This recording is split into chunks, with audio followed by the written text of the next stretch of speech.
Hello again, नई video के साथ हाजिर हूँ। आज भी बड़ी गरम गरम बातें होंगी। मैं आपको बताऊंगा कि ट्रम्प साहब क्या पर्क्स ऑफर कर रहे हैं कैनेडियंस को कि अगर हम उनकी 51st स्टेट बन जाए। काफ़ी अट्रैक्टिव बातें कर रहे हैं।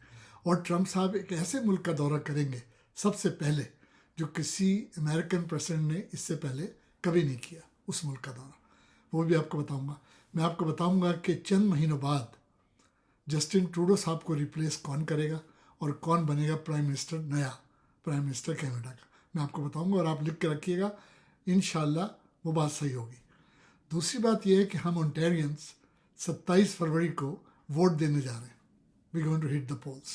ये भी आपको बताऊंगा क्यों और कैसे। इन पे बात करेंगे। और अगर वक्त बचा तो थोड़ी सी बात हम मलिक रियाज की करेंगे कि उस बेचारे पे आजकल मुसीबत आ गई पाकिस्तान में, और पाकिस्तान में क्या हो रहा है, और सुप्रीम कोर्ट में किस तरह जजेस आपस में लड़ रहे हैं, और मंसूर साहब जिनका हक था चीफ जस्टिस बनने का, उनको नहीं बनाया गया और अफरीदी साहब को बनाया गया। उनमें क्या चपकलस चल रही है और उसकी वजह क्या है, मैं आपको बताऊंगा। बड़ी इनकलाबी खबरें आने वाली हैं पाकिस्तान से आइंदा चंद दिनों में, तो ये सब बातें हम करेंगे। तो सबसे पहले ट्रम्प साहब ने कहा है कि अगर कनाडा हमारी 51st स्टेट बन जाए तो कैनेडियंस को मैं बहुत बड़ा कट टैक्स में ब्रेक दूंगा, बहुत बड़ा कट दूंगा टैक्स में। वो बड़ा जोर दे रहे थे कि बहुत बड़ा ब्रेक देंगे। उन्होंने ये भी कहा कि कैनेडियंस का जो हेल्थ पैकेज होगा वो भी बहुत बेहतर होगा अगर हम 51st स्टेट बनते हैं अमेरिका की।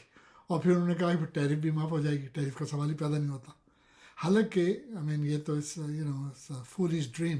कनाडा इंडिपेंडेंट सॉवरेन स्टेट है। इंडिपेंडेंट तो नहीं कहना चाहिए क्योंकि हमारा जो बादशाह है वो भी चार्ल्स है, लेकिन मॉडर्न किस्म की डेमोक्रेसी है।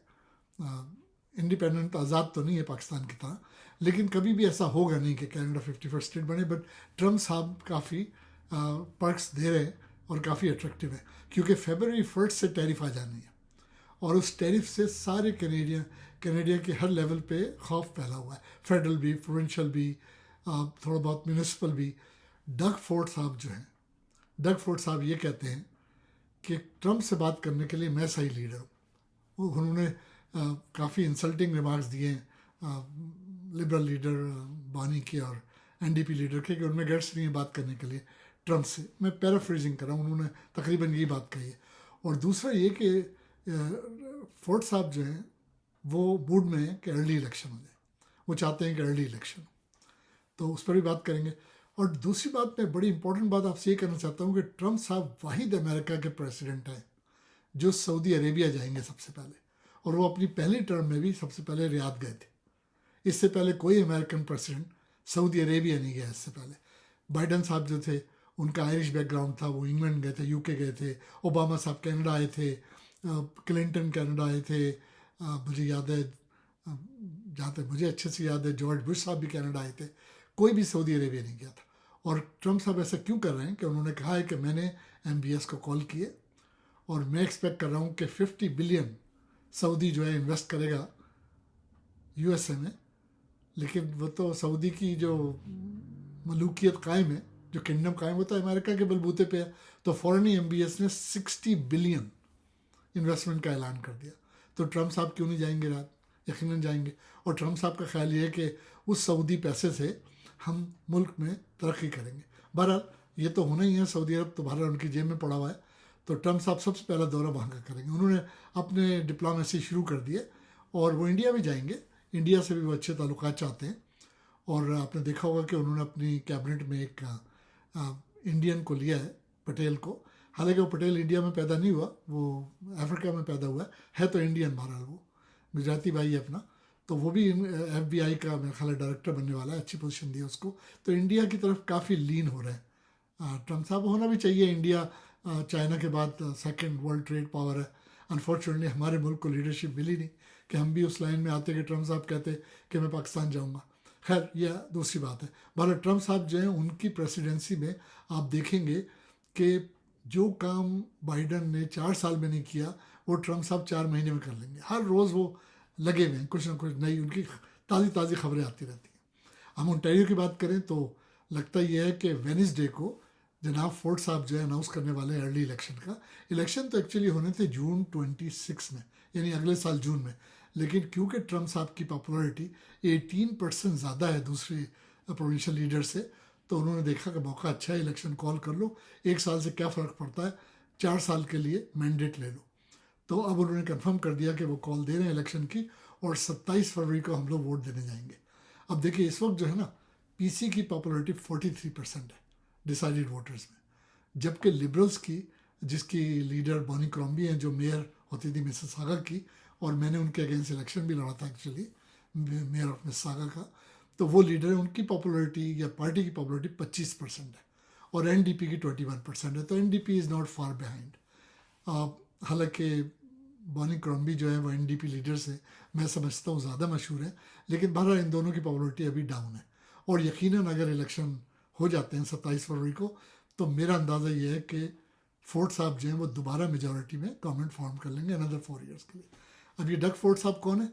ये काउंसलर हुआ करते थे टोरंटो के, अगर आपको याद है, और इनके भाई जो थे वो नशे वशे की वजह से ज़्यादा मशहूर हो गए थे दुनिया में, वो जो थे मेयर थे टोरंटो के। ये दोनों भाई CFRB पे टॉक शो होस्ट करते थे, और हर संडे को करते थे, और मैं फ़ोन करके इनसे बड़ा गर्मा गर्म बहस किया करता था। मुझे नहीं पता था कि एक दिन डग फोर्ड जो है वो वहाँ से उठ के आएंगे और प्रीमियर बन जाएंगे। और आए भी किस तरह कि मेरे प्यारे दोस्त और ब्रैम्पटन के मेयर पैट्रिक ब्राउन साहब जो हैं, उनको फ्रेम किया गया मुबैना तौर पे, और उनको साइड लाइन किया गया, वरना इस वक्त वो प्रीमियर होते और वो लीडर होते पीसी पार्टी के, और डग फोर्ड साहब नीचे से ऊपर आ गए। यानी डग फोर्ड साहब जो थे वो मेयर भी नहीं थे, लेकिन स्मार्ट आदमी हैं, मुझे क्रेडिट देना पड़ेगा, इज़ अ गुड लीडर, और उन्होंने अभी लीडरशिप शो की है, इसी वजह से बाउंस बैक हुई है उनकी पॉपुलरिटी। तो वहाँ से ही आए हैं। और रॉ फोर्ड जो इनके भाई थे, मुझे तो एक्चुअली वो भी पसंद था, इसलिए कि वो मैं तकरीबात करता था, सिंगिंग कंपटीशन, अदबी अवार्ड्स, तो वो शिरकत करते थे और बड़े खुलूस से आया करते थे। मैंने डग फोर्ड को कभी इन्वाइट नहीं किया था, क्योंकि ये तो काउंसलर थे और बहुत सारे काउंसलर हैं। लेकिन जब मेरा प्यारा दोस्त जॉन टोरी हार गया था पीसी लीडरशिप, तो उस वक्त मुझे बड़ा दुख हुआ था, और मैंने उस वक्त फैसले किया था कि मैं पार्टी लीडरशिप के लिए लड़ूंगा। और अगर आप लोग फॉलो करते हैं तो 2009 में अखबारात ने लिखा था कि भाई can you imagine premier Khan मेरे नाम से, तो आप लोगों ने शायद ये न्यूज़ देखी होगी। बहरहाल उसके बाद ये कि डग फोर्ड बड़े स्ट्रॉन्ग लीडर, अच्छे लीडर हैं। अगर मैं कोशिश भी करूं कभी दोबारा पीसी पार्टी की लीडरशिप के लिए, तो मैं नहीं समझता मैं डग फोर्ड साहब को बीट कर सकूंगा। तो एनीवे गुड लक तो है मैन, आई थिंक मुझे लगता है कि क्योंकि दोनों अदर पार्टी के लीडर इस वक्त पॉपुलरिटी में पीछे हैं, और वो इतने मेरे हिसाब से गो गेटर और वोकल नहीं है जितना होना चाहिए था, तो मैं समझता हूँ कि I think luck is on fourth side and he will be री इलेक्टेड अगेन। अब अगर हम बात करेंगे कनाडा का अगला प्राइम मिनिस्टर कौन होगा, तो मेरे ख्याल से I have no doubt in my mind कि बैंक ऑफ कनाडा के साबिक governor Mark Carney front row runner है मेरे हिसाब से। हालांकि हमारी deputy prime minister finance minister Chrystia Freeland जो है वो भी समझ रही हैं, और उनके आसपास के लोग उन्हें कह रहे हैं कि आप बन जाएंगी, लेकिन मेरा नहीं ख्याल ऐसा होगा। क्योंकि आप ये देखें कार्नी कौन है। कार्नी को 2008 में हार्पर साहब ने, जो पीसी प्राइम मिनिस्टर थे, टोरी प्राइम मिनिस्टर, उन्होंने अपॉइंट किया था। लेकिन जब से कार्नी साहब गवर्नर बने थे, पीसी पार्टी मुसलसल उनको क्रिटिसाइज़ करती रहती थी। और हमारे जो पीसी पार्टी के मौजूदा लीडर हैं पोलियर, वो भी बड़ा क्रिटिसाइज करते थे। अब ज़्यादा करने लगे जब से पता चला है कैंडिडेट है। तो कार्नी साहब ने क्या किया था कि 2008 में जब पूरी दुनिया में डिज़ास्टर आया हुआ था, और 1930 के बाद ग्रेट डिप्रेशन के बाद ये पहला मौका था कि दुनिया इतनी ट्रबल में थी, इतनी बैंकरप्सीज हो रही थी, बिजनेसेस बंद हो रहे थे। इन्होंने गवर्नर बनते ही इंटरेस्ट रेट कट कर दिया, और उसके बाद मुसलसल कट करते रहे ताकि कैनेडियन इकानमी मूव होती रहे। और इन्होंने बहुत अच्छा एग्जाम्पल कायम की थी कि किस तरीके से आपको रन करना चाहिए कंट्री को, किस तरीके से आप रिवाइव कर सकते हैं अपनी इकोनॉमी को। तो मैं समझता हूँ लोग इनके कारनामे भूले नहीं हैं, and I think he will make a good prime minister. अब लोग ये कह रहे हैं कि आउटसाइडर है, ये मेंबर ऑफ पार्लियामेंट भी नहीं है, और ये आउटसाइड से आ रहे हैं। तो इससे पहले भी लोग आउटसाइड से आते रहे, ये कोई नई बात नहीं है। नॉन पॉलिटिशियन आते रहे and they made good leaders. Trump is a good example. Trump was not a politician but he made a good leader, और उसके सबूत ये है कि अमेरिका की तारीख में कोई भी प्रेसिडेंट हारने के बाद दोबारा वापस नहीं बना है प्रेसिडेंट। तो ट्रम्प आया, इसका मतलब है लोगों ने उनकी लीडरशिप को एक्सेप्ट किया है, उन्हें कबूल किया, और दोबारा उन्हें प्रेसिडेंट बनाया। तो आउटसाइड से लोग आते हैं। तो मैं समझता हूँ कि Mark Carney will make a good prime minister. Chrystia Freeland I am not sure, she may end up second. उसके अलावा 5 और कैंडिडेट हैं। अब तक 7 लोगों ने नॉमिनेशन अपना जमा करा दिया, ان 7 لوگوں میں جناب ایک انڈیجینس بھی شامل ہے، یعنی فرسٹ نیشن جس کی زمین پہ ہم لوگوں نے قبضہ کیا ہوا ہے کینیڈینز نے اور امریکنز نے. اس نے کہا کہ میں پرائم منسٹر بننا چاہتا ہوں، میں فرسٹ نیشن سے ہوں. تو بیٹی ٹیس اس کا شاید نام ہے، جیمی، وہ بھی ٹرائی کر رہا ہے پرائم منسٹر بننے کے لیے، حالانکہ بیچارے کا کام نہیں ہوگا. تو میں سمجھتا ہوں اٹس گیون. پاکستان کی بات کریں تو جو پاکستان کے ملک ریاض صاحب ہیں، انہوں نے کہا ہے کہ میں سب کا کچا چٹا کھولوں گا اور ایسے پول کھولوں گا کہ منہ دکھانے کے لوگ قابل رہیں گے. آئی ہوپ وہ اپنی زبان پہ قائم رہے، اور واقعی اگر انہوں نے اپنا منہ کھول دیا تو پاکستان کی سیاست میں انقلاب آ جائے گا اور عمران خان کا راستہ تو صفا ہو جائے گا. بلے بلے. اب تک کے لیے اتنا ہی.